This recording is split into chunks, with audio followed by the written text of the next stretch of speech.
They showed up at my gate like they owned the place. Three goons in fake uniforms with HOA slapped across their chests, waving a flimsy piece of paper they called a fine. Their leader, a guy with a smirk so greasy it could have oiled a car engine, said my pool was non-compliant and demanded $5,000 by sundown. I laughed so hard I nearly choked on my morning coffee because, buddy, I'm an Olympic swimmer, and this pool is my lifeline. My name's Tara Klein, and I moved to Sunnyvale Estates 6 months ago, chasing a quiet life after the chaos of Olympic training camps and medal ceremonies. This suburb in Northern California seemed perfect: tidy lawns, friendly neighbors, and enough space in my backyard for a 50-meter pool to keep my freestyle sharp. I'm not just any swimmer. I've got 3 golds and a silver from Paris 2024, and my pool isn't some inflatable kiddie tub. It's a professional-grade setup, built to code, approved by the city. But these clowns, claiming to be from the Homeowners Association, didn't care about facts. They wanted control, and I was their target. Sunnyvale was my fresh start. After a decade of 4A wake-ups, endless laps, and the weight of representing a nation, I craved normalcy. I bought a 2-story house with ivy climbing the walls and a view of the Sierra foothills. My neighbors were great Mrs. Delgado, who brought me homemade tamales, and Jake, the teenager next door who'd ask for swimming tips while mowing my lawn. The real HOA was chill, just a small group of locals who met monthly to discuss potholes and holiday lights. But these fake HOA cops, they were a different breed. A rogue crew who'd been terrorizing the neighborhood with made-up rules and shakedown schemes. It started small: notices taped to mailboxes about unapproved flower beds or incorrect fence heights. Then came the fines, hundreds of dollars for nonsense like excessive mailbox shine. Nobody knew who these people were, but they acted official, flashing badges and citing bylaws that didn't exist. Most folks paid up, too scared or confused to fight back. I heard whispers about them at the grocery store, how they'd bullied an elderly couple into tearing down their rose garden. But I wasn't about to let some wannabe cops mess with my sanctuary. The trouble kicked off on a scorching July morning. I was halfway through my laps, slicing through the water like I was chasing another medal, when I heard banging at my gate. I climbed out, dripping wet, and saw them: 3 men, all in matching uniforms, looking like they'd raided a costume shop. The leader, who introduced himself as Gary, HOA compliance officer, had a clipboard and a bad attitude. "Your pool's in violation," he barked, thrusting a fine at me. "Unpermitted structure, non-compliant depth, and oh yeah, it's an eyesore." "An eyesore," I said, crossing my arms. "This is an Olympic-grade pool, built with permits I can show you right now. Who the hell are you guys?" Gary's smirk widened, like he enjoyed the pushback. His 2 sidekicks, both sporting knockoff aviators, nodded like bobbleheads. "Pay the fine, lady, or we'll escalate this," he said. Escalate? I'd face down world-class swimmers in front of millions. These jokers didn't scare me. I invited them in not because I was intimidated, but because I wanted to see how far they'd take the scam.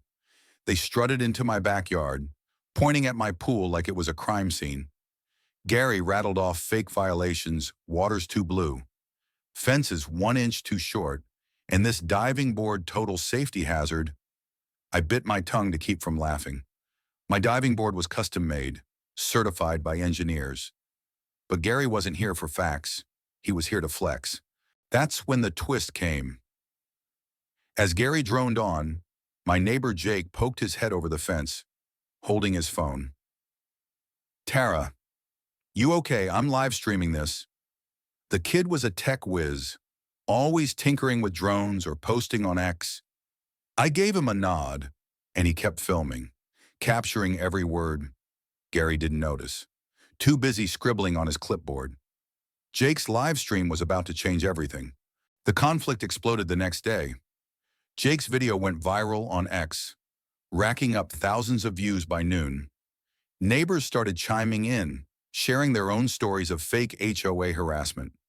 One posted about a $2,000 fine for unauthorized Christmas lights. Another said they'd been threatened with a lien for planting sunflowers. The outrage spread like wildfire. Nar fake host cam was trending by dinner. People weren't just mad, they were livid. These imposters had been preying on our community, exploiting our trust, and now the truth was out. I dug deeper. With help from Mrs. Delgado's son, a paralegal, I found out Gary and his crew weren't even registered with the state. Their HOA was a front, a scam to extort money from homeowners too busy or scared to check their credentials. I pulled my permits, all stamped and legal, and posted them online. The real HOA issued a statement disowning the fakes, but Gary's crew doubled down, sending me a new fine for defamation. That's when I knew this wasn't just about my pool, it was a power trip, and they'd picked the wrong woman to mess with. The climax hit on a Friday evening, the air thick with tension. I was in my backyard and finishing a set of laps when I heard sirens. Gary and his goons were back, but this time they'd brought backup, or so they thought. A tow truck idled in my driveway, ready to confiscate my pool equipment, and a crowd of neighbors had gathered, some shouting, others holding signs. Jake was there, still live streaming, his phone catching every second of the chaos. Gary stepped forward, waving a new fine, this time for $10,000. "You're done, Klein," he sneered. "Pay up, or we'll tear this pool apart." I stood by the pool's edge, my gold medal around my neck, the weight of it grounding me. "You're not touching a damn thing," I said, my voice steady. The crowd roared, their anger boiling over. Mrs. Delgado tossed a tamale at Gary's feet, yelling, "Get out of our neighborhood." That's when the real twist landed. A police cruiser pulled up, and out stepped Officer Ramirez, a friend from my high school swim team.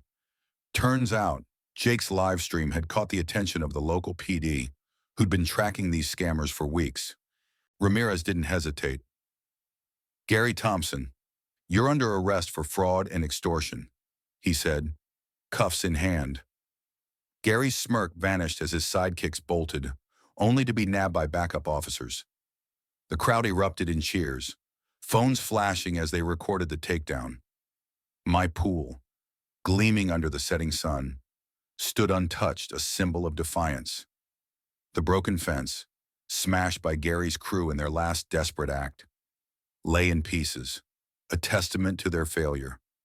Jake's live stream hit 1 million views that night, and fake host cam became a national story. The aftermath was a reckoning. Gary and his crew faced charges, their scam exposed across news outlets. Neighbors banded together, forming a watchdog group to protect Sunnyvale from future frauds. I hosted a community swim day, letting kids splash in my pool while parents shared stories of fighting back. The real HOA apologized, promising better oversight, and I even got a call from a local council member, thanking me for sparking change. My pool still perfect, still my sanctuary. But the real win wasn't just stopping the scammers, it was the shift in our community. We'd been divided, scared to question authority, but now we were united, ready to stand up. Karma hit Gary hard, and the public's fury turned a small scam into a cautionary tale. I learned something. 2, you don't mess with an Olympic swimmer's pool. Not when she's got a neighborhood behind her and a kid with a phone. What do you think ever dealt with a fake authority trying to push you around? Share your story below.